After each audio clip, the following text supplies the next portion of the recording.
Hello students, good morning.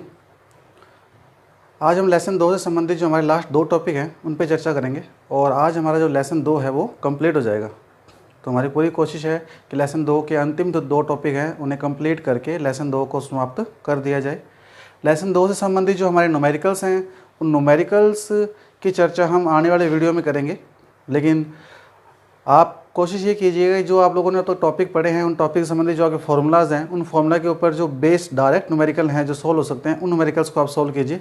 जो applied numericals हैं जिसके अंदर कोई एक्स्ट्रा चीज़ ऐड हो रही है जो आपको लैंग्वेज समझ नहीं आ रही है उससे संबंधित आप कमेंट बॉक्स में कमेंट करके मुझसे पूछ सकते हैं, मैं आपको वो सॉल्व करवा दूंगा। कोशिश रहेगी वैसे हमारा कि लेसन 2 से संबंधित हम सभी न्यूमेरिकल्स को सॉल्व करें। हमारा जो पहला टॉपिक है आज का वो है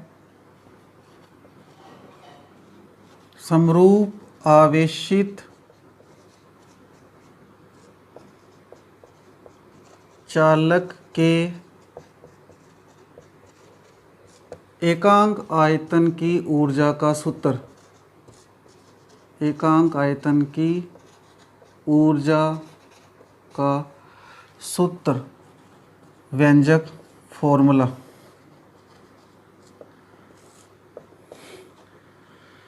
एकांक आयतन की ऊर्जा, एकांक आयतन की ऊर्जा का मतलब इकाई आयतन की ऊर्जा कह सकते हैं हम।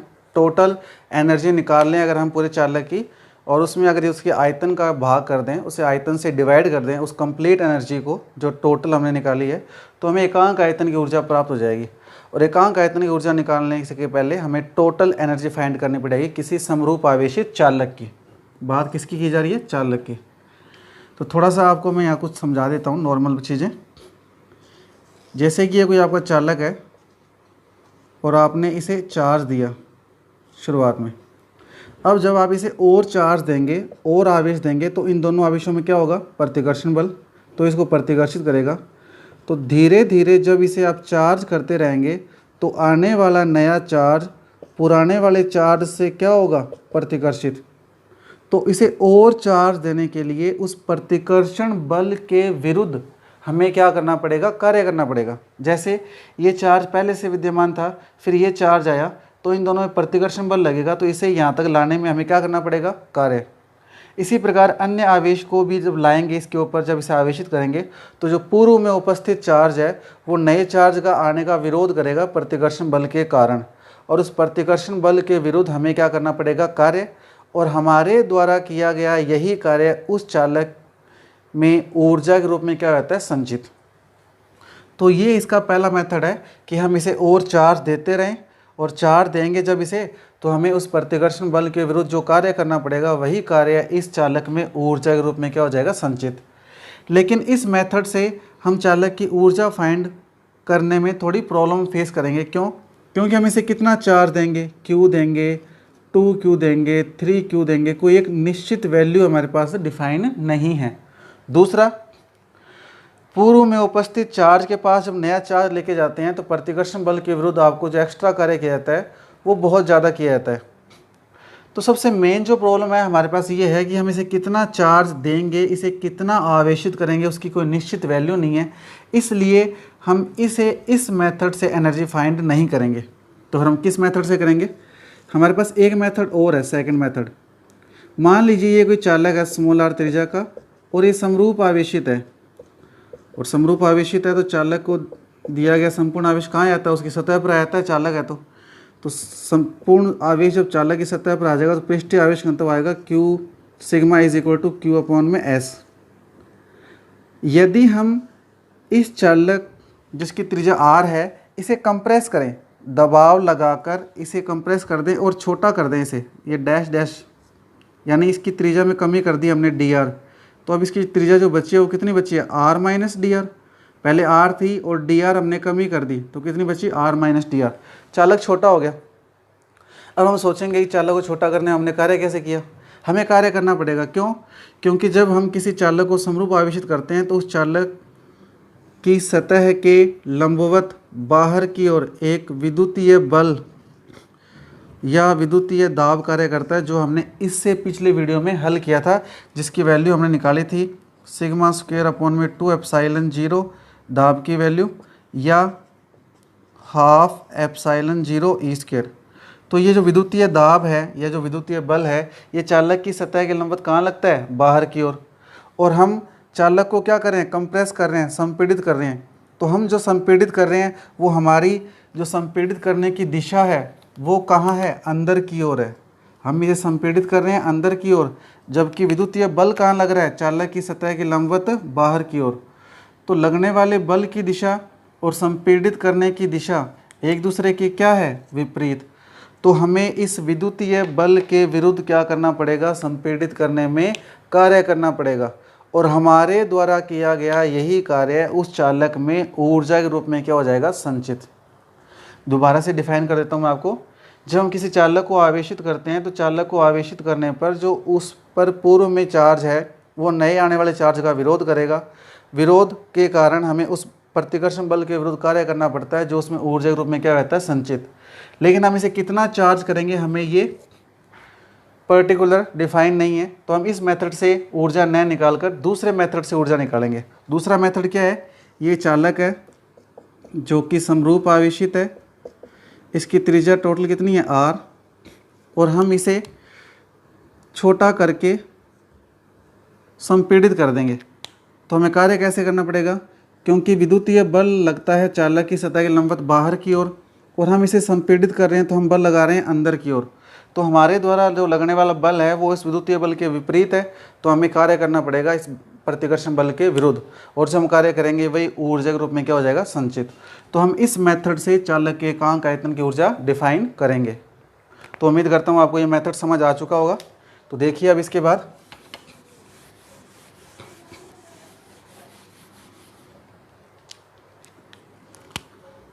ये हमारे पास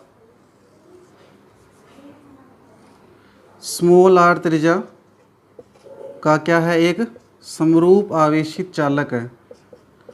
ये हमारे पास स्मॉल r त्रिज्या का एक समरूप आवेशित क्या है, चालक है। और हम इसे संपीड़ित करते हैं। विद्युतीय बल तो कहाँ लग रहा है, बाहर की ओर। हम इसे संपीड़ित करते हैं, बाहर की ओर से अंदर की ओर बल लगाते हैं और संपीड़ित करके हमने संपीड़न कितना किया है, इसकी त्रिज्या में dr का संपीड़न किया है। कितना संपीड़न किया है, dr। तो अब शेष त्रिज्या कितनी बची इसकी, ये वाली जो डिस्टेंस है, ये जो त्रिज्या है कितनी बची, टोटल r थी, dr कम होगी तो कितनी बची, r माइनस dr। तो हमने इस चालक की त्रिज्या में कितनी कमी कर दी, dr कमी कर दी। ये जो मैं रेड कलर से मार्क कर रहा हूँ, ये चालक की त्रिज्या में क्या है, कमी है, dr। तो ये dr कमी होगी चालक की त्रिज्या में, हमने चालक की त्रिज्या में dr कमी कर दी, जिससे हमें क्या करना पड़ेगा, कार्य करना पड़ेगा। और कार्य कैसे करना पड़ेगा वो भी आपको पता है, मैंने बताया था अभी आपको कि चालक को जब आवेशित करते हैं तो चालक की सतह के लंबवत बाहर की ओर क्या कार्य करता है, विद्युतीय बल। क्या कार्य करता है, विद्युतीय बल या विद्युतीय दाब। और हम चालक को संपीड़ित कर रहे हैं, तो हम जो बाह्य बल लगा रहे हैं वो कहाँ लगा रहे हैं, अंदर की ओर।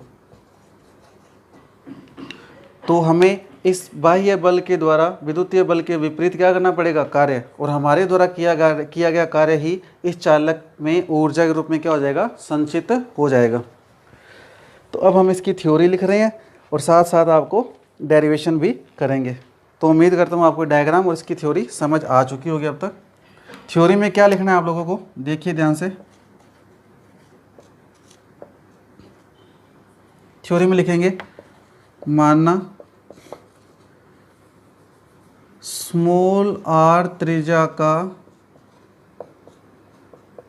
एक समरूप आवेशित चालक है जिसे प्लस q आवेश के द्वारा समरूप आवेशित किया गया है तथा जिसका पृष्ठीय आवेश घनत्व सिग्मा है। क्योंकि चालक है, आवेश सतह पर आ जाएगा। माना स्मॉल r त्रिज्या का एक समरूप आवेशित चालक है जिसे प्लस q आवेश के द्वारा समरूप आवेशित किया गया है तथा जिसका पृष्ठीय आवेश घनत्व सिग्मा है। अतः चालक की सतह पर लगने वाला विद्युतीय दाब, तो विद्युतीय दाब कितना आएगा, सिग्मा स्क्वायर अपॉन में 2 एप्सिलॉन 0 या हाफ एप्सिलॉन 0 ई स्क्वायर, समीकरण नंबर 1। P बराबर सिग्मा स्क्वायर अपॉन में 2 एप्सिलॉन 0 या हाफ एप्सिलॉन 0 ई स्क्वायर।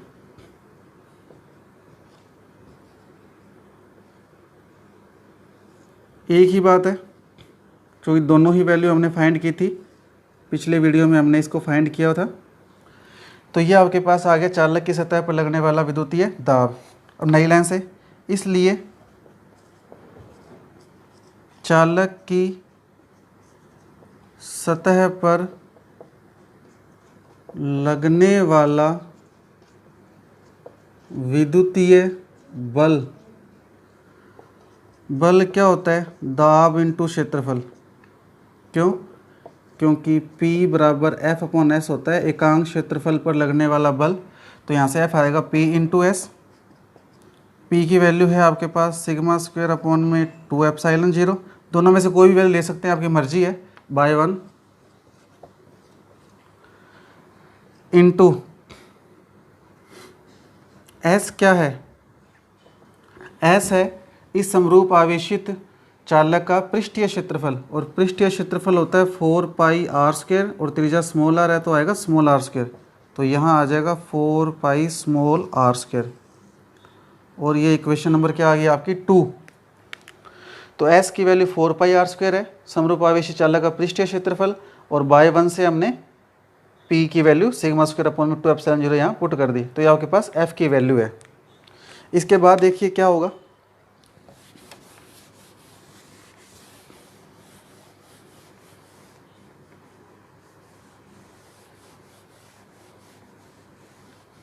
इसके बाद अब क्या लिखेंगे हम, इसके बाद हम लिखेंगे यदि चालक की त्रिज्या को dr कम किया जाए तो इस dr कमी करने में बाह्य बल के द्वारा विद्युतीय बल के विपरीत इसको संपीड़ित करने में किया गया कार्य। तो हम थ्योरी लिखेंगे, अब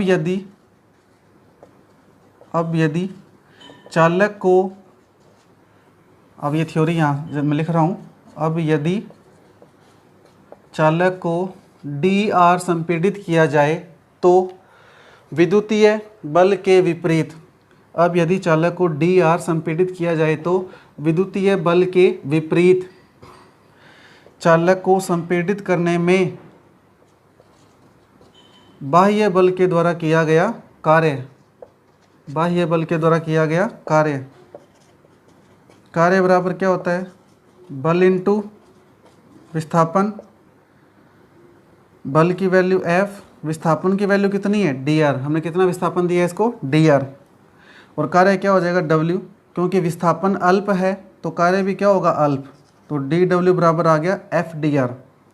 बल की वैल्यू कितनी है आपके पास, समीकरण 2 से सिग्मा स्क्वायर अपॉन में 2 epsilon 0 into 4 pi R square, और इंटू में क्या पड़ा है dr, और ये वैल्यू कहाँ से पुट किया हमने 2 नंबर से, ये सारी वैल्यू टोटल जो हमने ये लिखी है ये वैल्यू कहाँ से पुट की है 2 नंबर से। तो dW आपके पास आएगा सिग्मा स्क्वायर अपॉन में 2 epsilon 0 4 pi R square into dr। इस वैल्यू को मैंने साथ लिख दिया है, उसका भी रीज़न है, मैं आपको यहाँ बता रहा हूँ रीज़न क्या है। हम ये जानते हैं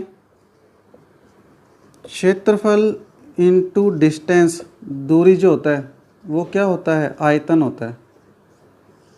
क्षेत्रफल मीटर स्क्वायर इंटू दूरी metre, metre square into metre, metre cube बनेगा, और मीटर क्यूब किसका मात्रक होता है, आयतन का।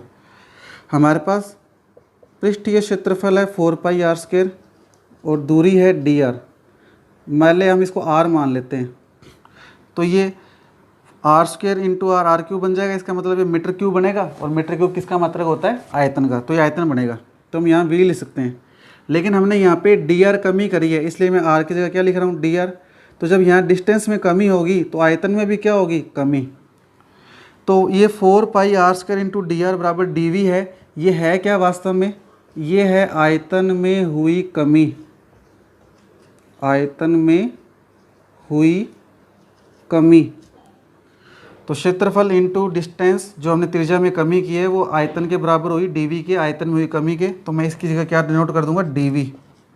तो सिग्मा स्क्वायर अपॉन में 2 एप्सिलॉन 0 इंटू में क्या आएगा डीवी।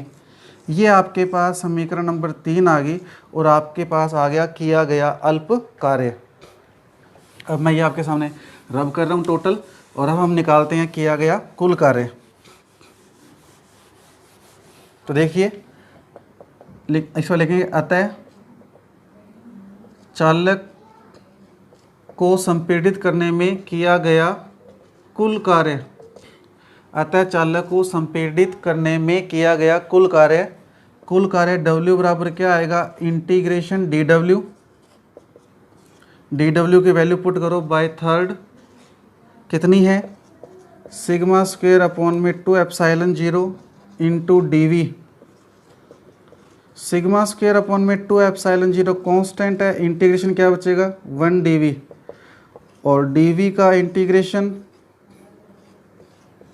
Capital V। तो ये आपके पास वैल्यू आ गई W बराबर सिग्मा स्क्वायर अपॉन में 2 एप्सिलॉन 0 इंटू कैपिटल V, समीकरण नंबर 4। इसके बाद लिखेंगे हमारे द्वारा किया गया यही कार्य कॉमा उस चालक में वैद्युत स्थितिज ऊर्जा के रूप में संचित हो जाता है। हमारे द्वारा किया गया यही कार्य कॉमा उस चालक में वैद्युत स्थितिज ऊर्जा के रूप में संचित हो जाता है।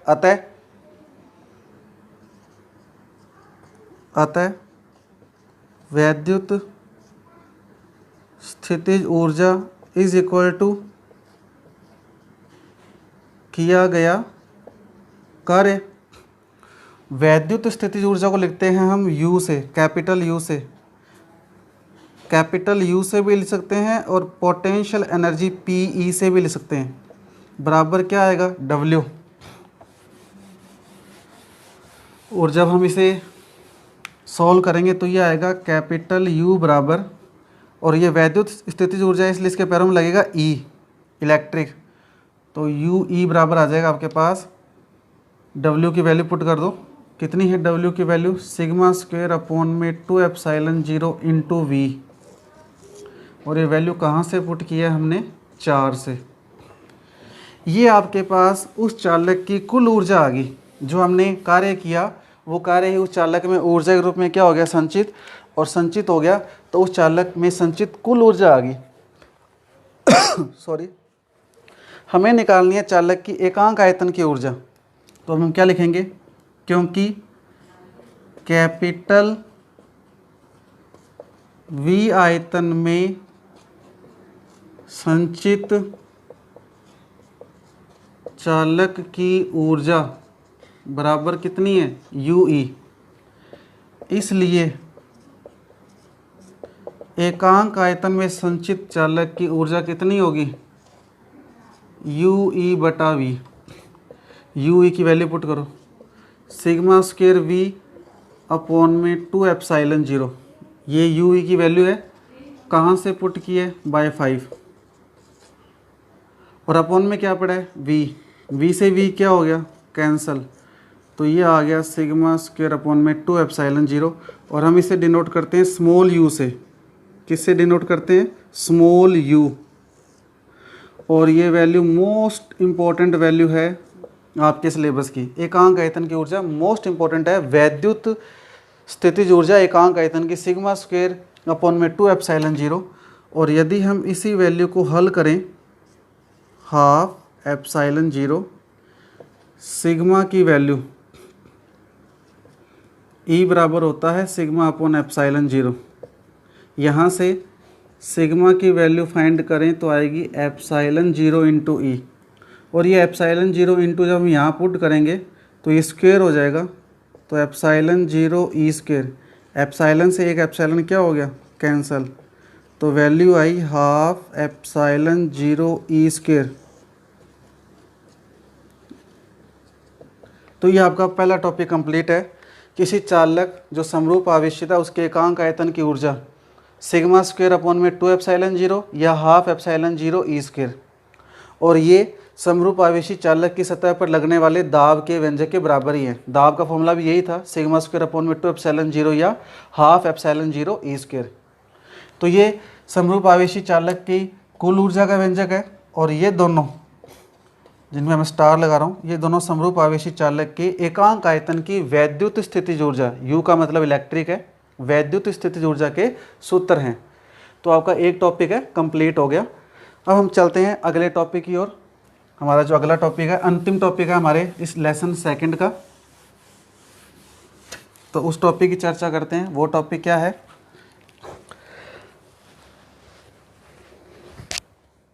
अगला जो टॉपिक है आपका वो है समरूप आवेशित जो साबुन का बुलबुला है उसका संतुलन। साबुन के बुलबुले का संतुलन। साबुन के बुलबुले का संतुलन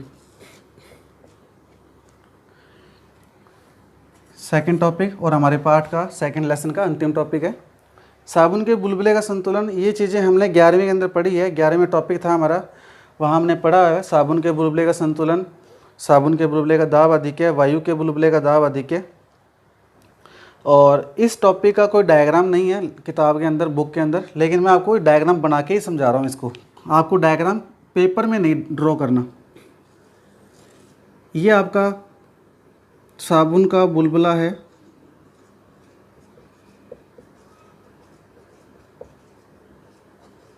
और ये सामान्य अवस्था में है।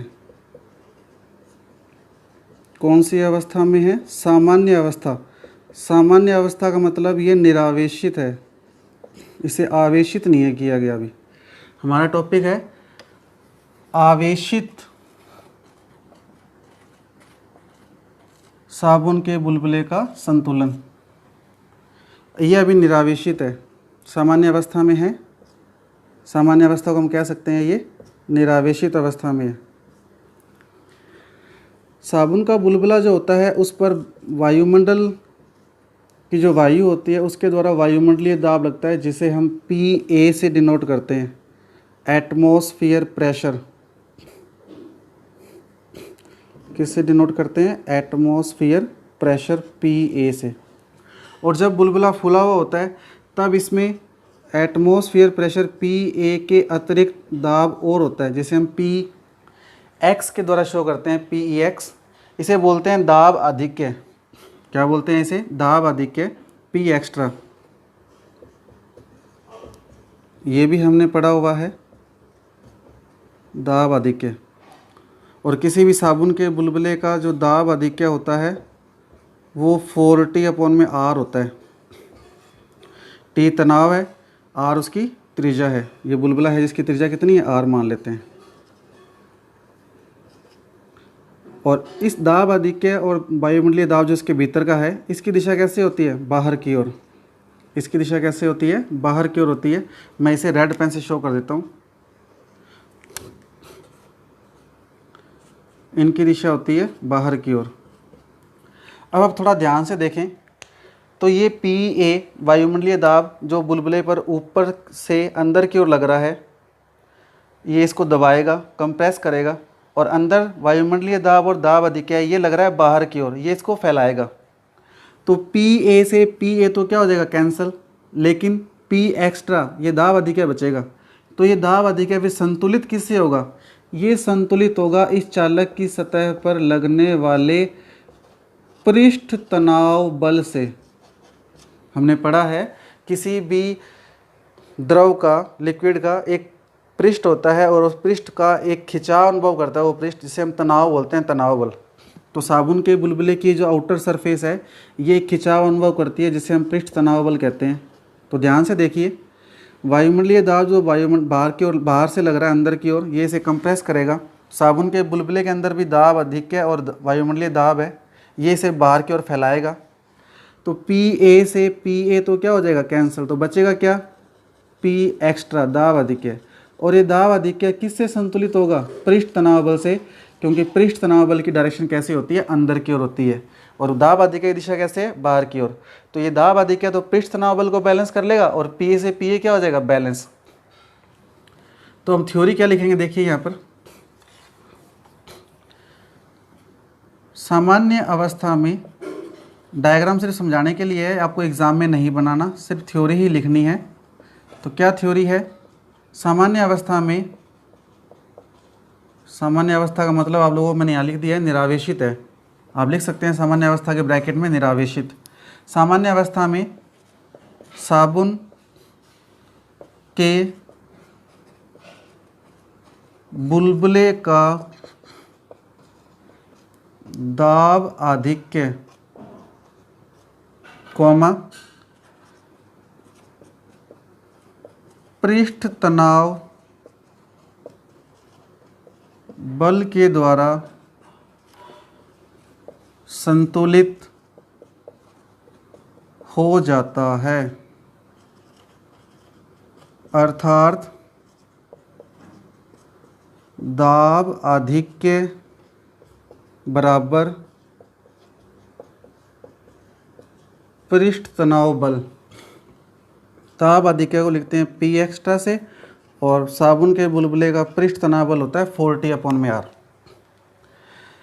अब कुछ बच्चों को यहाँ कन्फ्यूज़न रहता है कि ये दोनों बराबर कैसे हो गए, ये तो दाब आधिक्य है और ये पृष्ठ तनाव बल है।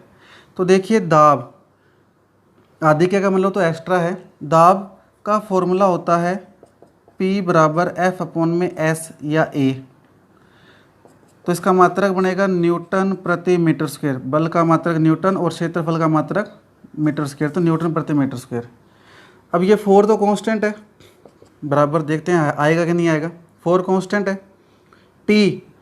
T है तनाव बल, और तनाव बल होता है F/L, इकाई लंबाई पर लगने वाला बल, यानी न्यूटन प्रति मीटर इसका मात्रक हुआ। तो T का मात्रक क्या होगा, न्यूटन प्रति मीटर, और R डिस्टेंस त्रिज्या का मात्रक क्या होता है, मीटर, तो क्या बना, न्यूटन प्रति मीटर स्क्वायर। तो देखिए इसका मात्रक न्यूटन प्रति मीटर स्क्वायर है, दाब का होता है हमें पता है, एकांक क्षेत्रफल पर लगने वाला बल होता है। R का मात्रक मीटर होता है, ये भी पता है।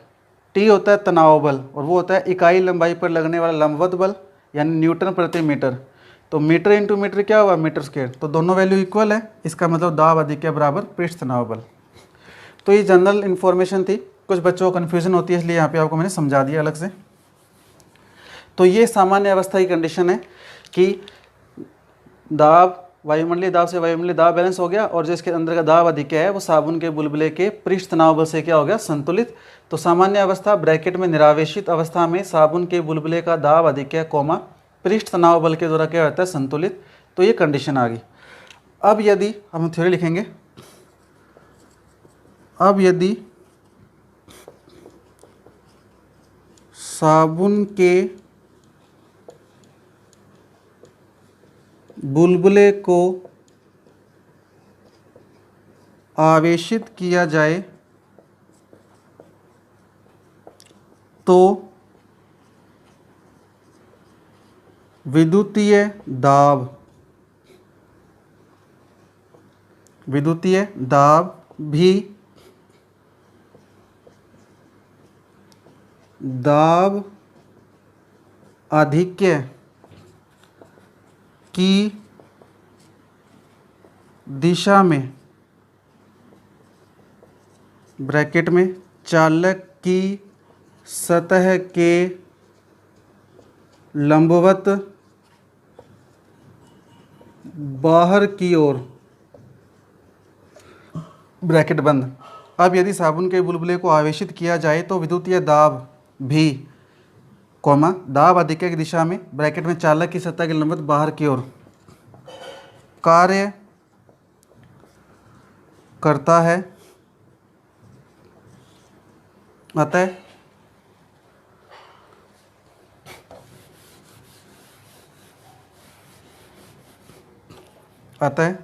अतः के बाद आगे थ्योरी यहाँ लिख रहा हूँ।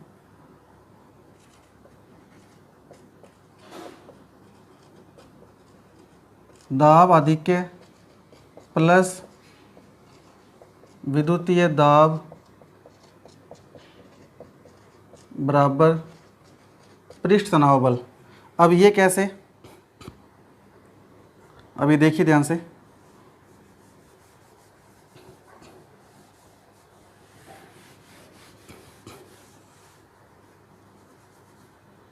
ये सेकंड डायग्राम ला रहा हूँ आपके सामने। सेकंड डायग्राम है ये, वो फर्स्ट डायग्राम था और इसे सेकंड डायग्राम का नाम दे सकते हैं। अब हमने इस बुलबुले को क्या कर दिया, आवेशित कर दिया। बुलबुले को क्या कर दिया, आवेशित। सेकंड चित्र है ये। और आवेशित कर देंगे तो इस पर क्या आएगा, चार्ज आएगा।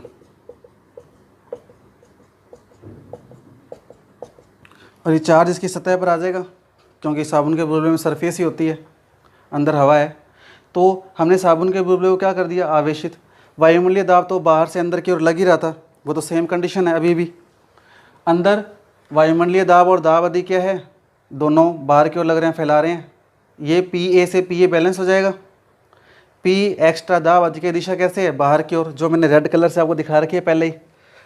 अब हमें ये पता है कि हमने साबुन के बुलबुले को आवेशित कर दिया, और साबुन के बुलबुले को जब हम आवेशित कर देते हैं तो साबुन के बुलबुले को या किसी भी चालक को या कोई भी वस्तु जब हम इसे आवेशित करते हैं, कोई भी वस्तु जिसे हम आवेशित करते हैं, आवेशित करने के बाद उस पर एक विद्युतीय बल या विद्युतीय दाब कार्य करता है, और उसकी दिशा कैसे होती है, चालक की सतह के लंबवत बाहर की ओर।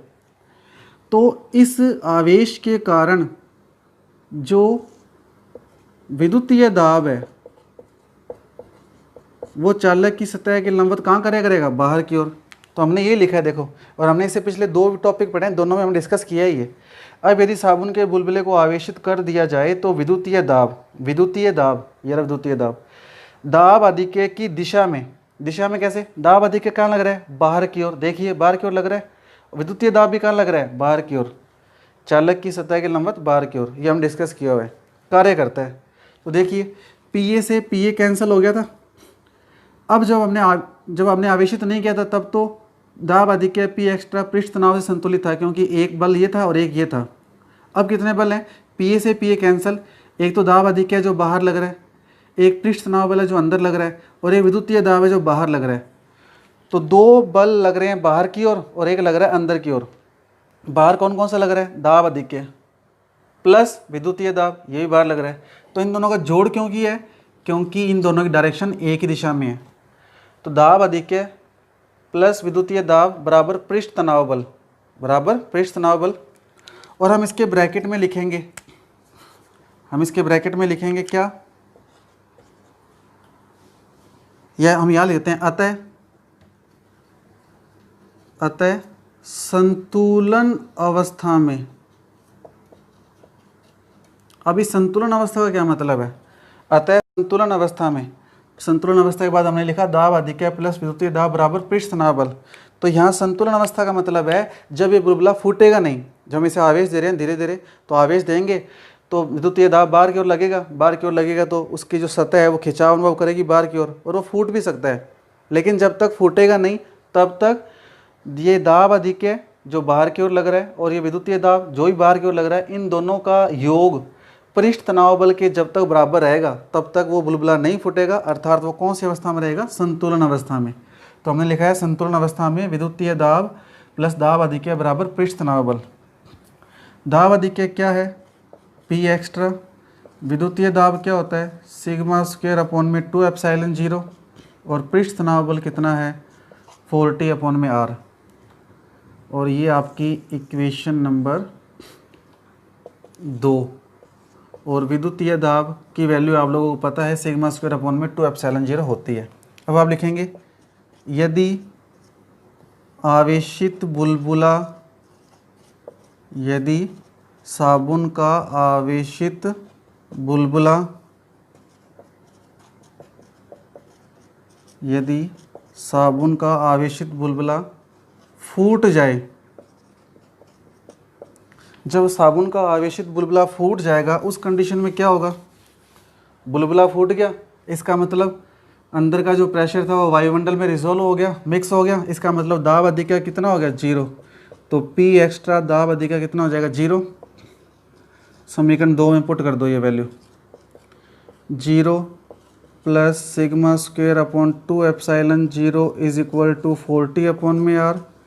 तो सिग्मा स्क्वेयर अपॉन में 2 epsilon 0 is equal to 40 upon में आर। आर की वैल्यू कितनी आएगी यहाँ से, इसका मल्टीप्लाई करो इधर, 8 4 दूनी 8 8 टी एप्सिलॉन 0 अपॉन में sigma square capital A number.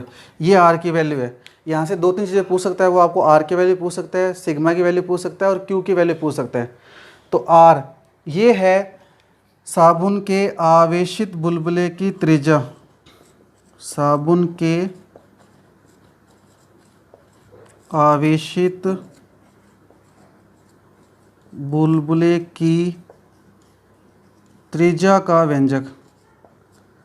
Paper में ये क्वेश्चन पूछा जा सकता है आपके कि साबुन के आवेशित बुलबुले की त्रिज्या क्या है, तो आर बराबर 8 टी एप्सिलॉन 0 अपॉन में सिग्मा स्क्वायर, और इस पर न्यूमेरिकल है, डायरेक्ट वैल्यू पुट करनी है, सारे आंसर आ जाएगा आपका। अगला टॉपिक इसी में, अगर आपसे वो सिग्मा की वैल्यू पूछ ले तो सिग्मा की वैल्यू निकाल सकते हैं हम यहाँ से। सिग्मा स्क्वायर कितना आएगा, सिग्मा स्क्वायर आएगा 8 टी एप्सिलॉन 0 अपॉन में आर। तो सिग्मा की वैल्यू क्या आएगी, root of 8 T epsilon 0 upon में आर, रूट आ जाएगा। और ये क्या है, ये है साबुन के बुलबुले का पृष्ठीय आवेश घनत्व का व्यंजक। और यदि वो आपसे साबुन के आवेशित बुलबुले पर उपस्थित आवेश की मात्रा पूछ ले तो आपको पता है सिग्मा बराबर होता है Q अपॉन एस। यहाँ से Q आएगा सिग्मा एस। सिग्मा की वैल्यू है आपके पास 8 टी एप्सिलॉन 0 अपॉन में आर। और S क्या है, S है साबुन के बुलबुले का पृष्ठीय क्षेत्रफल, साबुन के बुलबुले का पृष्ठीय क्षेत्रफल। और पृष्ठीय क्षेत्रफल कितना होता है, 4 पाई आर स्क्वायर। तो ये आएगा 8 T epsilon 0 under the root into में 4 पाई आर स्क्वायर। ये यहाँ तक कंप्लीट है। वैसे अगर आप इसे और सॉल्व करना चाहें तो ये और सॉल्व हो सकता है। कैसे, जब कोई वैल्यू रूट से बाहर आती है तो उसकी पावर आधी हो जाती है, तो रूट के अंदर जाएगी तो पावर क्या हो जाएगी, दुगनी। तो देखिए 8 टी एप्सिलॉन 0 अपॉन में आर तो पड़ा है। जब मैं 4 को रूट के अंदर लेके जाऊंगा तो 4 की पावर 2 हो जाएगी यानी 16। पाई को रूट के अंदर लेके जाऊंगा तो क्या हो जाएगा, पाई स्क्वायर। और आर स्क्वायर को लेके जाऊंगा तो पावर क्या हो जाएगी, आर की पावर 4। पावर दुगनी हो जाती है रूट के अंदर जाते समय। अब इसे बाहर निकालिए, 16 का रूट 4, पाई स्क्वायर का रूट पाई, आर की पावर 4 का रूट आर स्क्वायर। तो जब रूट से बाहर आने पावर आधी होती है तो रूट के अंदर जाने पर पावर क्या हो जाएगी, दुगनी। अब आप इसे हल कर लीजिए, तो ये आर से एक कट गया तो कितना बचेगा, आर क्यूब बचेगा रूट के अंदर। तो वैल्यू क्या आएगी, Q is equal to under the root 8 into 16 128। तो 128 128 epsilon 0 into T, epsilon 0 into T into pi square. और एक आर से आर की पावर 4 कैंसिल हुई थी तो क्या बचा, आर क्यूब। तो Q की वैल्यू आपके पास आ गई under the root 128 epsilon 0 T pi square into R cube. 128 T epsilon 0 pi square R cube. तो ये आपके पास साबुन के बुलबुले पर उपस्थित आवेश की मात्रा का व्यंजक है। तो आज हमने जो 2 टॉपिक किए हैं, इन दोनों टॉपिक के ख़त्म होते ही, ख़त्म हो चुका, आपका टॉपिक समाप्त है, एंड हो गया। और ये लेसन 2 भी आपका आज समाप्त हो चुका है। और कूलाम के नियम से गॉस का नियम उत्पन्न करना हमने इससे पिछले वीडियो में 15 या 16 नंबर वीडियो हमारा जो था वहाँ हम इसका डिस्क्रिप्शन कर चुके हैं पहले। तो लेसन 2 आपका कंप्लीट है। मिलते हैं लेसन 3 के नेक्स्ट वीडियो में। धन्यवाद।